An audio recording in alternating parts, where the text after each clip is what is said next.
If I had to ask you to pick one moment from your professional career where you thought this was game changing. We were in Australia, and I remember, as I mentioned, those two test matches had gone horribly wrong, and we were playing in Perth, the third test match. And I knew that if I don't perform in this test match, there's no chance I'm going to play the fourth, and probably have to go back to first class cricket and find my way up again. Maybe I can be different if I think different.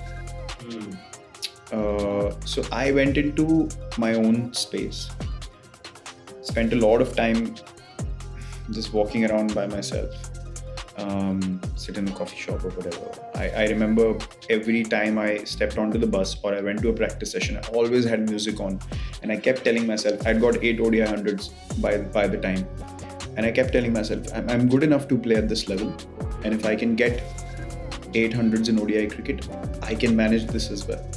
So I kept telling myself, I'm good enough. And I ended up scoring 48 in the first innings and 75 in the second in that test match, in conditions that were very tough.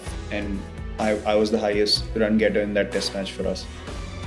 So that made me believe that, the power of visualization and believing in yourself is so huge that we never tap into the potential of that fully.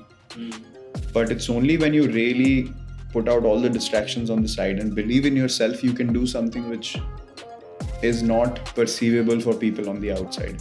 So that was a big lesson for me.